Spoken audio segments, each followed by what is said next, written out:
There are, obviously I mentioned photos and videos and things like that. You can set up features to book appointments, add attributes like veteran-owned, women-led. You can set up messaging features to be able to like talk back and forth with people that are trying to communicate with you.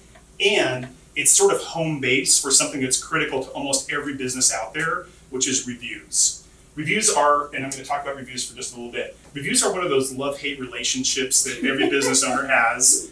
There's no question about the fact that they're really critically important. The review content, like what people are saying and how you're responding, is also now becoming the words and things that Google picks up on to rank you. But it also really dramatically affects the likelihood of someone doing business with you. Yeah.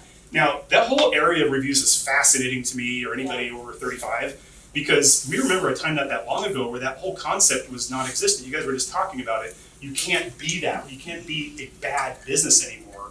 I don't know if you guys ever watched Seinfeld back in the 90s. Do you remember this guy? The Sue Nazi? He could not get away with his business practices today because people would be ripping him to shreds on review sites. So yeah, the number one thing you gotta do is you just gotta take your game up a notch. You have to be better at whatever it is you're doing with the hopes that you don't get as many negative reviews. Like Shawn was saying, 85 reviews saying your coffee sucks. Yeah, might want to look at getting some new recipe for your coffee, just saying. It's sort of the same thing here. Now, there's sort of, we kind of break down the strategy of related reviews into 3 sections. Number 1, you want to claim and take ownership of every review site that's relevant in your space. It'll probably be Google, but it'll probably be Facebook, and after that, it's going to be a mix depending on your category. The easiest way to answer that question, like what review sites matter to me, is to Google your business name, space, reviews. Then Google's going to list all the review sites that seem to be relevant for your business. If you don't find it on the first couple of pages, it's probably not going to be that critical to really focus that much attention on it. But if it is on there, you want to make sure you have full ownership of it, that you're fully like filling out all the forms and everything that are on there, and making sure that you're paying attention to it so that you can follow the other 2 pieces of advice. The second one is to encourage positive reviews. We're in the camp that you should do this, but with some caution. You can't break the rules. You can't buy reviews. You can't incentivize people to review your company. If you do get caught doing that, there are penalties and dramatic things that in theory can happen, like Yelp basically saying, we caught this business trying to fake the review system. But doing an actual effort to where you're not breaking their rules is something we highly recommend. There's a process of what's called review gating that is not okay. When you see these things where it just says, are you satisfied, up, down, if someone the idea behind this is pretty cool. Someone hits up, off to the review site. Someone hits down, no way, nowhere near, not to the review site. They're coming back to you as an email so you can resolve the issue and keep them from maybe posting a review. Sounds good, sounds fine, except for the fact that Google banned it. So if you start doing that and you get reported, those reviews will probably come off. If you do it again, who knows, you'll probably go to jail. Just kidding. Google doesn't throw people in jail. They're not that strict. At least for now. At least for now. They don't have that much power. What you can use is a platform more like this, where you're sending out this rating system, like how likely would you be to refer this to a colleague? And if it's like, no matter what they put on there, the path through is the same, more or less the same, and you're not going to keep them from posting something negative. These review management systems, we highly recommend. It's such an important and critical part of almost every business, and trying to do it manually where you just are remembering, hey, don't forget to review us. For as little budget as it requires to have a system like this, it's more than worth it. Like if there's any one marketing expense that probably makes sense, it's probably one of these types of systems. Most of them have like a dashboard where you can go in and get immediate information about where you've been reviewed, what they're saying, what your average star ratings are. And even the technology that most of these have that gives you immediate alerts when someone reviews you on any platform, that alone is worth it. Most of the individual platforms have something like that, but they're not as reliable as using a third-party thing.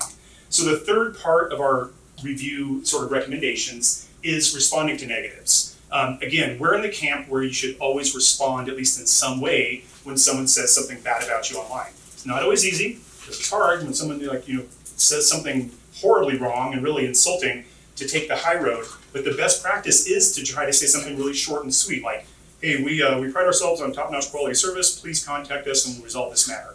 Take it offline. Don't get into a big old long dialogue. Try to keep it civil. You need to take the high road. There's so many instances where how you deal with a negative review actually probably helps you more than a positive review. My favorite story is Mama Louise's, this little Italian restaurant here in Tucson. So a family walked in there and basically thought they could enjoy the entire salad bar for their entire family with one plate. Like they just wanted to buy one salad bar, everyone gets to share it. Well, Mom Lisa's was like, we don't do it that way. So they stormed out, left a negative review. Part of the review said, yeah, we didn't like the fact that they wouldn't let us share a salad bar, blah, blah, blah, so we went to Caruso's, whatever. So the owner responded and said, we're very sorry that you didn't agree with our salad bar policy. We kind of feel that it's pretty standard in our industry. However, we were delighted to hear that you chose another locally owned Tucson restaurant. So who won that battle, right? They just set up a softball for that company to make themselves look awesome. So anybody reading that's just going to be like, oh, that's really sweet. Those guys are great. It didn't hurt them in any way, shape, or form. So a negative review on its own isn't necessarily a terrible thing if you deal with it in the right way. There are some instances where you can have reviews removed. If they break the rules that the review platform set, for instance, if they use your personal name or your information, there's going to be the terms of service in the review site. You can literally copy and paste and say, hey, Yelp, based on your terms of service, this review violated your guidelines. Come and use their own words against them. If it's a former employee, competitor, if they're making libel, damaging claims, so forth and so on, if they reviewed the wrong business, you should still respond and say, hey, I don't believe you reviewed the right business, but then also report it. The one thing I would say is, though, beware of reputation management services. People that claim that they can remove negative reviews, probably not. Unless it's an obvious situation, you could do that yourself. Yelp or Google or anybody, they wouldn't have business very long if there was a trick or some backdoor tactic that they could use to just knock out all your negative ones. What would be the point? So just kind of don't buy into that. A lot of times Google will display results in the form of videos as well as other stuff. So in addition to that, let's say you've got this great video, you are a plumber or whatever, and you've made this awesome video, but for whatever reason it's not really showing up. There's a couple other things you can do. One of them is what's called the Google pre-roll ads. Now you've all seen this system before where you go in and let's say you're trying to watch a video of kittens playing volleyball, whatever. Some of your friends sent you some silly video.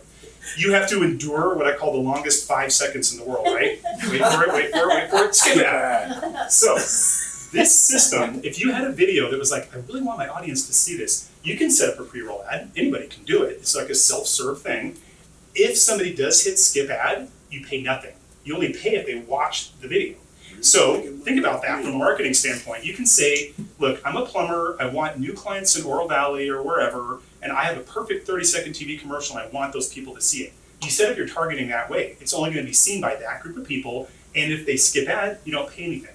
So you can do it for a very small budget, spend a few $100, but at the end of the month, unlike TV, and I'm not insulting TV, it's important as well, but you can spend thousands of dollars on a TV ad, or you can spend a few $100s on a pre-roll ad, and at the end of the month, you're able to say, okay, the ad started 8,000 times, it got watched all the way through 500 times. Oh, and by the way, if you do it correctly, there are calls to action and other things that you can track to really understand what exactly that got you. So again, it's trackable and testable. The other type of advertising you can do in Google are what are called discovery ads. So these are the ads that show up as a direct result of search. So if you type the word dental implants, and if you have a video that you want to have ranking in that very top position, you can buy your way to the top. It costs nothing to do that. It only costs if they watch the video. And you can really tightly target those. You don't have to show this video to the entire planet, just to the people in the geographic area that you've isolated. The other thing are the banner ads. You're mentioning AdRoll, that's another platform. So I sometimes jokingly call these stalker ads because they're kind of like that. You're doing a search on whatever, you're going to somebody's website, and the next thing you know, you're being followed around, you're being stalked wherever you go by an ad that's directly related to what you were searching for. Real quick note on the voice thing, Google and Facebook do not record, but there are third-party apps. Like when you downloaded an app at some point, you probably gave permission to access your mic. So there's these third-party platforms, not the big boys, they would never even dream of doing that. They can use that information to serve ads. So if you go through your phone and find the apps that you have loaded, you probably disable the mic access that you granted it probably somewhere along the way. That's how you get around that. I didn't want to break into that conversation earlier, but that's exactly what's happening there. Yeah. So the targeting on these is really the power behind them. You basically get to define your audience really closely. This is the banner ad system. You can basically say, I'm going to develop an ad, and I only want it to show up when people have already been looking for automotive repair or dental implants or whatever you're after. That ad can show up just geographically where you define, into the people that are already in the market for what you're after. Because it's through the Google Ad Display Network instead of AdRoll, it can show up on more websites and more apps than any other system out there. Google has this expansive reach called the Google Display Network. It's massive. The thing I like about Google, though, compared to those other systems is this ad could show up 100 times, 1,000 times. You pay nothing for the impression of the ad. You only pay if they click on the ad and make it back to your website. So you're getting a massive brand saturation in ways that it's really difficult to do in any other platform, but you're only paying when you actually get the traffic to your website. So it's something you do with a very small budget. I mean, it doesn't take much, because someone else mentioned the people that don't click ads. The millennials probably are reluctant because they don't want malware. That's a legitimate concern, but who cares? You're not paying. It's like getting free advertising. In a way, you kind of almost hope they don't click. You're getting those ad impressions over and over and over again. So to wrap up here, I just want to wrap this up. So marketing in general, the way we kind of think about, I like my sales funnels, and when it comes to the web stuff, the demand capture, the very top is the market itself, like how many people are looking for your product or service. That is a number that's completely out of your control for the most part. You don't get to decide how many people in Tucson are looking for auto repair or plumbers or real estate. That's something that's happening and sort of out of your control. What you can make a change on is the second one, the number of people who find your website. All these tactics I just talked about, ranking stronger organically, doing paid ads, doing LSAs, all those things will increase the amount of these people that you get. The last one, the amount of people that come to your website that then turn into that conversion. They buy your product, they register your event, they actually call you, whatever that is. Right there is probably the biggest lament of most business owners. I got all this traffic to my website, but I'm not getting any calls. There is a science and there are tactics that you can use to increase what we call conversion rate. And this is what I'm going to wrap up with. I'll do it quick. It's basically what's called the science of landing page optimization. And I use landing page, but it really applies to any page on your website that's mission is to get somebody to do something, to take action. It could be your home page, it could be the very last page on an e-commerce site where you're trying to get their credit card number. Our industry sort of developed what's called a heuristic. It's not a formula, it's a representation of the things that matter that really make people make that final step to actually buy or call or fill out that form. It basically kind of goes like this. The conversion is what you're after. Conversion could be a phone call, could be whatever. In order to get that, you first need, and this is why it's weighted with an M, the right motivation. They have to obviously arrive at your website for the right reason. This is for hearing aids. If they came here because they were looking for car speakers, their motivation is zero. There's zero chance that they're going to convert. But if you were running an ad campaign and the only traffic you were getting to this page were people looking for hearing aids, motivation is perfect. Check. Then comes the things you can actually do on your page itself. And again, this applies to any page on your website where you're trying to influence. Number one, value proposition. Clearly and articulately stating your unique value proposition is like 90% of the battle.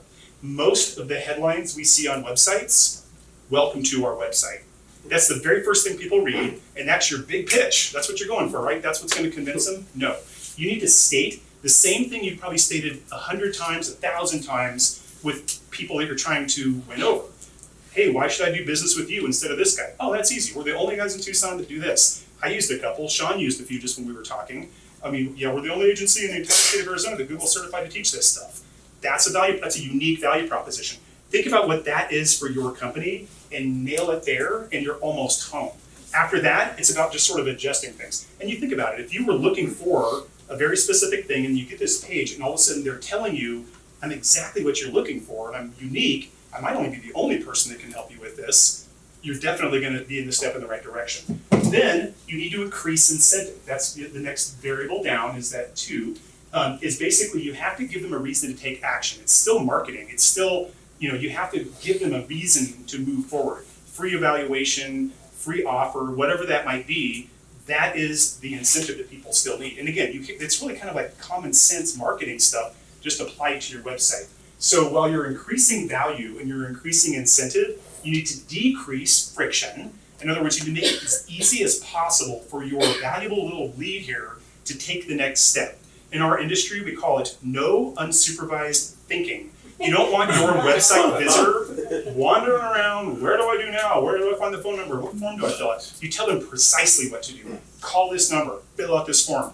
Remove the friction. If you have a form on your website, try to keep it down to 3. Every time you add another form, you decrease the you increase friction and decrease the likelihood of a conversion because you're just putting more work on their side of the table. Who hasn't experienced that? You go to somebody's thing, I'm gonna download this report. This looks awesome. All of a sudden there's like 50 fields. Never mind, I'm off. If it were just 3 fields or 2, no problem. So decrease that, and then lastly, decrease anxiety.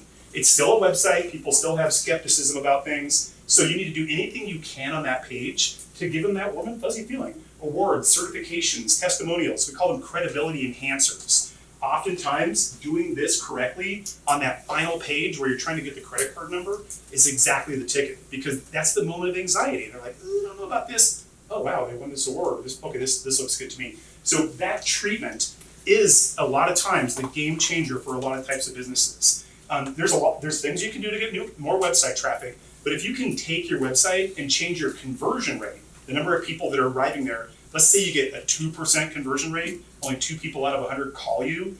If you can treat this in this way and take that 2% up to like 10%, that's a massive game changer. Probably more so than all the other things we're talking about, because it is the thing people mostly struggle with. Last couple slides, as I mentioned, the concept. It's like no matter what you're doing in digital marketing, we like that idea of testing small. Small tests, look at the data, and then decide whether or not you want to keep doing that. So really kind of take that tester's mentality. We all have free offers and takeaways, just like I mentioned, the incentive. We offer a free report. We actually, all the market research, the competitor analysis stuff that I kind of just said you should be doing, we happily do that for you for free. So as sort of just a conversation starter, we're able to do this report. I know MJ, you have an offer as well. Mm-hmm. I don't know if you want to mention that or not. Just leave your card with me, and we'll just have a 30-minute conversation about just giving you a marketing checkup. Because a lot of times that's the first step, you know. Q&A and stuff later. I just want to give Bill a few minutes as well, because he's been gracious enough to host this. Everybody, I'm Bill Netherton, professional bartenders. Just so if you're not sure what we do, we bartend. We're not a school. We try to keep it simple, like you said. What you're missing? What's the company do? But we're actually beverage caterers. One call to us does it all. We do the event planning. We purchase the alcohol for you on your behalf. Wholesale pricing. Pass on the discounts directly to you. We do weddings, birthdays, private parties, corporate events. We do all the tailgating before University of Arizona games. But the thing that's great about this company is you can truly be a guest at your own party when you hire us to come in for you guys. So one of the things I want to talk about, if you're hosting a gathering, a client appreciation party to be specific, is it's about not so much the return on investment, but if you invest in your customers, long term, you're actually investing in yourself. So it's worth it to put out a few bucks, have a gathering just like this at your place of business or a happy hour somewhere. Don Eugene, the realtor, does those things. He's very good about that. He's been getting beat up for a while. But it's really important. When we invest in our customers, because that's our lifeblood, when we do that, they're going to reinvest back in us. It's important that we do something to set ourselves apart from any competition that we might have, because there's lots of competition out there in our community based upon if you have a product or a service. In our case, we're more of a service that offers good products in the form of what we provide our clients with. So we're glad you guys to be here today. Great job for MJ. Thank you so much. So they do all of my social media marketing, WebMo manages our website, and our digital marketing. We also do some radio stuff. So it's just great. This is the first time we've had a think and drink here, and happy to have you guys. Now we can open the bar back up. There's some food for you, and make sure I give all you guys a card before you leave.